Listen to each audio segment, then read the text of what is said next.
ya ready, kids? Yeah, I'm ready. SpongeBob SquarePants is just as much of a video game character as any other, but obviously in this instance there is a huge cartoon legacy behind him, and some of the newer stuff, but specifically the older stuff, some of the first few seasons in their entirety, still hilarious. You know, I'm pretty confident that the number 25 is ruined for me. There's no saving it. For the rest of my life, it's gonna be the funniest thing because it's more funny than 24. That's it. That's all I need to know. When looking back at gaming history, whenever a cartoon entered the world of video games, you would see 1 or 2 titles release, and then everybody would move on, pretending like it didn't happen, and that franchise would never get a game again. Yo listen, Ed, Edd n Eddy The Misadventures is jank as all hell, and I love it as a result, but you are not gonna hear me beg for a sequel, I will tell you that much. Good God, Kevin, what happened to your head? SpongeBob is different though, because that show had such massive success. This may come off as a bit of a surprise, but there's a lot of video games based on the world of Bikini Bottom. This doesn't even come close to all of them. Oh, what's that? You're working on a pretty garbage 2D platformer on the Game Boy Color? Throw SpongeBob in there. We got nothing else going on.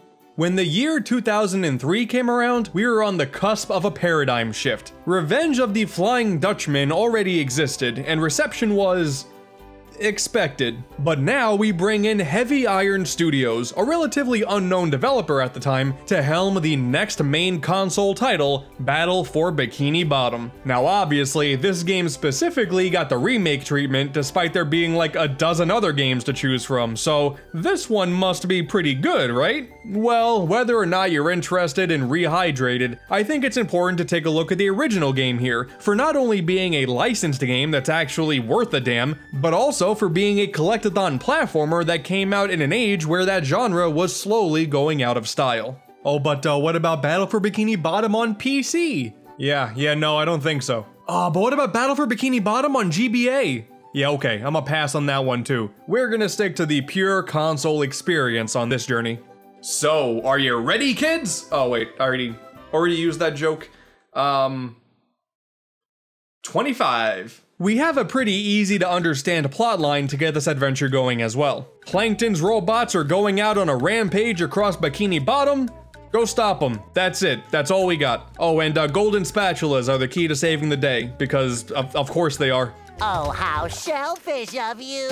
Oh, I take it back. This game sucks. And this premise is a good thing. Rather than being based on a specific episode or something, it's a story that sounds like it could be an episode, and it's really just an excuse to see as many different locations as possible while also sprinkling in some references here or there. Like SpongeBob looking horrifying when running through Sandy's waterless home. Good times. It's really nice to be exploring this world and controlling these characters without feeling like I'm playing through a plot that I've already experienced before. And speaking of those different locations, they are definitely a huge source of fan service to fans of old school SpongeBob. You start off running through jellyfish fields to encounter King Jellyfish. You run around every inch of the beach at Goo Lagoon. You get to mess around with the inner mechanics of the Mermalayer. That in particular was pretty awesome. Even if this ball rolling puzzle made me want to rip my hair out, that wasn't fun. And the final level, SpongeBob's Dream, is more or less a series of floating platforms surrounded by cool imagery. It's really neat. And now back to your regular programming. Retirement Home Girls Gone Wild. As much as I would love to see that, truly I would. I'm scheduled to be in a coma in 5 minutes and I wouldn't want to miss that.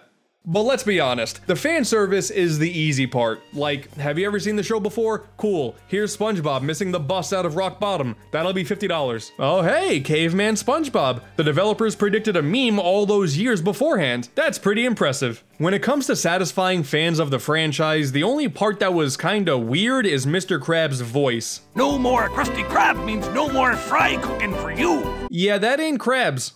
That's so weird. Why didn't you guys get the voice for Mr. Krabs? The same goes for Mermaid Man. They're both done in this game by the same voice actor, and neither of them sound like how they're supposed to. Is there a reason why that happened? Don't ask questions you aren't prepared to handle the answer to. Ah, good point. But more importantly, in this instance, is wrapping that fan service in a fun game. And yeah, they nailed it. So at its core, we have a pretty standard collectathon here. Every level has 8 golden spatulas to obtain, socks from Patrick's collection that he lost somehow, which can be traded back to him to get even more spatulas. And all the money you collect can be used to get spatulas as well, but this time you trade to Mr. Krabs instead. That just makes sense. Maybe use that money to get a brand new mattress there, Krabs. Criminy Jim, my man, you look so tired. And you also get a handful of new abilities to help you out on your travels as well, with some of them being the key to a mission that you couldn't do initially in a previous level. This is really checking off all the boxes here. This is, by all accounts, a super solid 3D platformer. We all know play control is at the utmost importance, right? Well, there are 3 different characters to control, each with their own pros and cons, and in a pretty smart move, while you always can play as SpongeBob, whether or not you can change to either Patrick or Sandy is different on a level-by-level basis, which allows for challenges specifically built around their own mechanics. So diversifying the playable roster was handled really well, and thankfully, they all play really well too. Sandy is by far my favorite of the bunch, just because she can use her lasso and swing between these floating symbols of Texas. That's really funny, actually. I'm a big fan of momentum-based platforming, and this here, oh, it feels really good. We also have a handful of sliding segments too, and these are easily my favorite parts of the entire adventure. It is so much fun bobbing and weaving down these trails, trying to discover all the secrets spread throughout them, and getting to the end as fast as possible. It's awesome. And the devs knew it too. There's an entire stage based around it with Sand Mountain. It's so cool. And in between each chunk of 3 levels is a boss fight against a robotic form of one of the playable characters. And like everything else in this game, these showcase a really good use of the character's unique abilities. Each one is a multi-staged fight, and each stage within that fight usually has you control a new character or do something entirely new. These are some high-quality boss fights, not gonna lie. They're not hard, but they're still fun. Oh, and man, did I forget to mention that there are a handful of extra goodies to be found throughout the entire hub world as well? Everything here within Battle for Bikini Bottom is so well constructed. How does that feel, SpongeBob? I think I have fudge in my pants. Alright, this game is disgusting.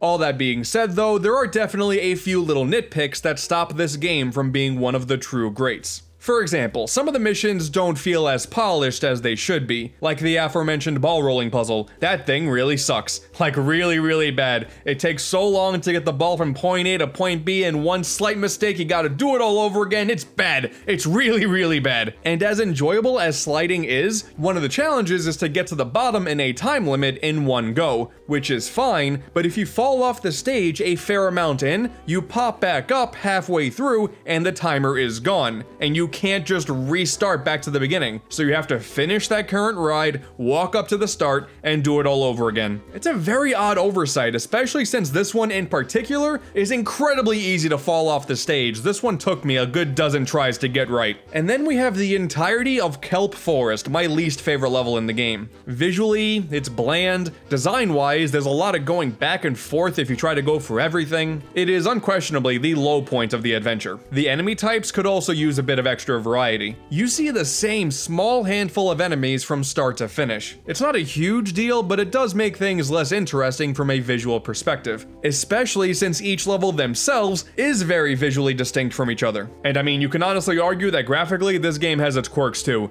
Mouth movements are far from good, but I'll still give this game the benefit of the doubt, being an early 2000s licensed game. And on top of all that, the completion bonuses are pretty underwhelming as well. Getting every golden spatula nets you a video of all the characters singing the SpongeBob theme. That's it. And getting 40,000? My god! Get you a reel of concept art. It's really nothing special at all, but like other games of this genre, it's all about the journey, not so much the destination. And ultimately, it is still a really fun ride. Any slight nitpicking I throw in here is not going to take away from the fact that this game is simply a lot of fun. If you're not a fan of SpongeBob, this is a simple, solid 3D platformer. But if you are a fan, especially of this era of SpongeBob, the best time to play Battle for Bikini Bottom is all the time. And also the final battle, a gauntlet inside of a giant robotic SpongeBob, is really cool, so who am I to complain, really? Oh, but taking a look back at the concept art, what's this here, a robotic Squidward? That doesn't appear in the game at all. It's another example of something neat getting cut before the game ships. Well, until Rehydrated promised to bring that fight back, as well as other cut content, and even a multiplayer horde mode. Battle for Bikini Bottom on GameCube, PS2, and Xbox, a whole lot of fun. But the way Rehydrated is looking, I'm ready. So yeah, if you thought a random SpongeBob game getting the remake treatment seemed sort of weird and unnecessary, hopefully this showed you that isn't the case. Battle for Bikini Bottom is definitely deserving of a modern adaptation. But that being said, the original still holds up. If you're a fan of GameCube and PS2 era platformers, check this game out. It'll be worth your time. And with that, another video done for our good old friend AntDude. But little does he know, people will now be harassing him to play more SpongeBob games until he covers all of them. Oh, come on!